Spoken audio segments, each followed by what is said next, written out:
Hello friends, आप सभी का स्वागत है मेरे चैनल दिल की बात ऋचा के साथ। आज मैं आप सबके सामने एक ऐसी बीमारी की बात करने जा रही हूँ जिसे हम लोग कभी सीरियस लेते ही नहीं, जिसे हम लोग नॉर्मल समझते हैं और उसका हमारे लाइफ में कोई अस्तित्व नहीं होता। पर अगर कहा जाए और देखा जाए तो वो बीमारी एक ऐसी बीमारी है जो कैंसर से भी ज़्यादा खतरनाक है। वो है डिप्रेशन। डिप्रेशन होता क्या है? जब कोई इंसान अंदर ही अंदर घुटता रहता है और अपनी मन की सारी बातें, अपनी फीलिंग्स किसी के आगे शेयर नहीं कर पाता, तो वो इंसान डिप्रेशन का शिकार हो जाता है। डिप्रेशन किसी को भी हो सकता है, इसमें कोई एज का कोई क्राइटेरिया नहीं है। एक 5 साल के बच्चे को भी डिप्रेशन हो सकता है और एक 80 साल के इंसान को भी डिप्रेशन हो सकता है। डिप्रेशन में सबसे ज़्यादा इम्पॉर्टेंट ये है कि हम उसे पहचाने कैसे, कि कोई इंसान डिप्रेशन में है ये पता कैसे चले।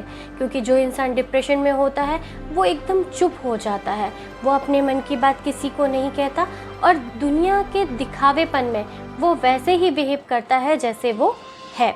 पर डिप्रेशन को पहचानने के लिए सबसे पहले हम हमारे आसपास के जो लोग हैं, जो हमारे क्लोज हैं, वो देखें कि आप में से कोई इंसान ऐसा है जिसके नेचर में कोई चेंज आ रहा है। वो चुप चुप रहने लगा हो या ज़्यादा चिड़चिड़ाने लगा हो, साथ ही साथ उसको अकेलेपन में रहना अच्छा लगने लगा हो, वो ज़्यादातर रूम में अकेला रहना पसंद करता हो, तो उसे एक हम डिप्रेशन का शिकार कह सकते हैं। इसमें सबसे ज़्यादा ज़रूरी है जो हमारे क्लोज़ वन हैं, जैसे कि हमारे पेरेंट्स हैं या हमारे फ्रेंड्स हैं। कई बातें होती हैं जो हम पेरेंट्स के साथ शेयर नहीं कर पाते, तो लाइफ में इंसान को 2 पर्सन एक ऐसे ही रखने चाहिए कि जिन्हें वो अपने मन की हर एक बात कह सकें। क्योंकि अगर हम अपने मन की बातों को बाहर कहेंगे तो उससे हमारा मन हल्का होता है, जिससे हम डिप्रेशन से उभरने में आसान होते हैं। क्योंकि अगर कोई इंसान के अंदर डिप्रेशन जैसा डिसऑर्डर है तो वो खुद उसमें इतना ज़्यादा उलझता जाता है, उसे तो पता होता है कि मैं ये बात किससे कहूँ। उसे ऐसा लगने लगता है कि मैं बहुत अकेला हो चुका हूँ, अब मैं ये किसी से कहूँगा तो कोई मेरा मजाक उड़ाएगा या कोई समझेगा नहीं, या घर में पेरेंट्स होते हैं तो वो शायद परेशान हो जाएंगे, उनसे नहीं कह सकते। छोटे भाई बहन हैं, उनसे नहीं कह सकते। तो आप अपने नेबर्स, कोई ऐसा हो, आपका फ्रेंड्स हो जिससे आप अपने मन की बातें शेयर करो। क्योंकि आज के टाइम पे जो ऐसा टाइम चल रहा है, इतनी फास्ट लाइफ है, इतना ज़्यादा प्रेशर है, एक स्टडी, बच्चे हैं तो स्टडी का प्रेशर है, उसके साथ साथ स्टडी बस काफ़ी नहीं है, हर फील्ड में एक्टिव होना बहुत ज़रूरी है। लुक्स बहुत ज़रूरी हो चुका है आजकल के कल्चर में। लोग लुक्स को भी बहुत प्रायोरिटी देते हैं कि वो अच्छा दिखता है तो उसके साथ फ्रेंडशिप करना है एंड ऑल दैट। तो बहुत सारी चीज़ें ऐसी हो जाती हैं। तो आज के टाइम पे कहा जाए कि एक नॉर्मल सिटीज़ में 10 में से 4 लोगों को डिप्रेशन का शिकार होते हैं। और अगर हम मेट्रो सिटीज़ की बात करें, दिल्ली मुंबई की बात करें, तो 10 में से 6 लोग ऐसे हैं जो डिप्रेशन का शिकार होते हैं, पर वो उस चीज़ को समझ नहीं पाते। हम लोग बहुत ज़्यादा डिस्टर्ब रहने लगते हैं, चिड़चिड़ाने लगते हैं। हम लोग की डिप्रेशन अगर किसी को होता है ना, तो इसमें ये ज़रूरी नहीं है कि वो कुछ अजीब हरकतें करें।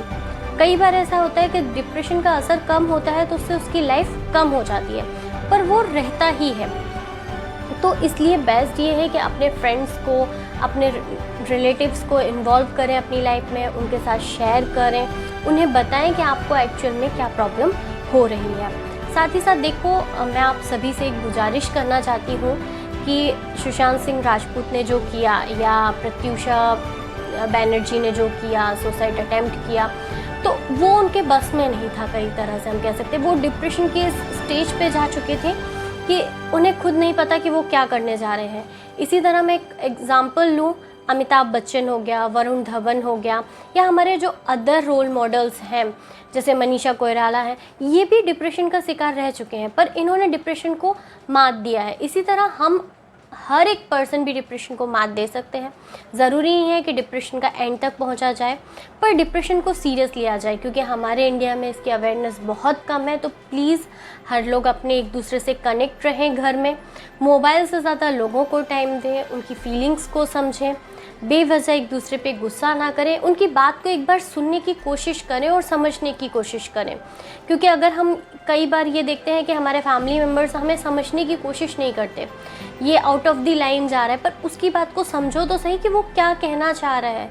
उसकी तरह अगर उसको समझाना है तो पहले उसको उसकी लैंग्वेज में समझाना होगा, उसको सुनना होगा, पर कई बार ऐसा होता है कि हम लोग उसको सुनते ही नहीं हैं, समझने की कोशिश ही नहीं करते। ये गलत है, ये संस्कृति के खिलाफ है, ये ऐसा है, ये वैसा है करके हम उस चीज़ को रोक देते हैं। पर प्लीज़ उसे रोको मत, उसे सुनो, समझो कि वो क्या कहना चाह रहा है, उसके मन में एक्चुअल में चल क्या रहा है। क्योंकि आज हमने से बहुत सारे लोग हैं जिन्हें खो दिया इस डिप्रेशन के कारण, जिसका इलाज, सबसे बड़ा इलाज है बात करना। इससे बड़ा इलाज कोई नहीं है। हम डॉक्टर्स की दवाई ले सकते हैं, सब कुछ कर सकते हैं, पर अगर इंसान बात करता है, अपने मन की बातें कहता है, तो उससे उसका डिप्रेशन बहुत हद तक दूर होता है। साथ ही साथ योग को अपनी लाइफ में लाएं। योग एक ऐसी साधना है जिसके कारण आप डिप्रेशन को कम कर सकते हो। तो मेरा आप सभी से रिक्वेस्ट है कि प्लीज़ अपने आसपास अपने फैमिली मेम्बर्स को, अपने फ्रेंड्स को संभालो। उनको ये ट्रस्ट दिलाओ कि उनकी जो भी बात होगी वो थर्ड पर्सन तक लीक नहीं होगी। आप पे वो ट्रस्ट कर सकते हैं, आपको वो अपने मन की सारी बातें कह सकते हैं। तो उनको एक सेफ रखने की रिस्पॉन्सिबिलिटी हमारी है, क्योंकि एज अ फ्रेंड हम उनकी लाइफ में हैं, एज अ फैमिली मेम्बर हम उनकी लाइफ में हैं। तो प्लीज़ उनके साथ कनेक्ट रहिए, उनके साथ ज़्यादा से ज़्यादा टाइम स्पेंड करिए, उनकी मन की बात जानिए, जिससे इस डिप्रेशन जैसे घातक बीमारी, जो कैंसर से भी ज़्यादा बड़ी घातक है, उससे हर इंसान बच सके।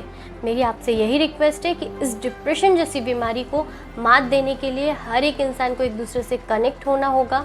हर रिलेटिव्स को, फैमिली मेम्बर्स को, फ्रेंड्स को आपस में कनेक्ट होकर ये देखना होगा कि जो भी हमारा फैमिली मेम्बर है, फ्रेंड है या रिलेटिव है, वो कहीं इस घातक बीमारी की चपेट में तो नहीं है। Thank you.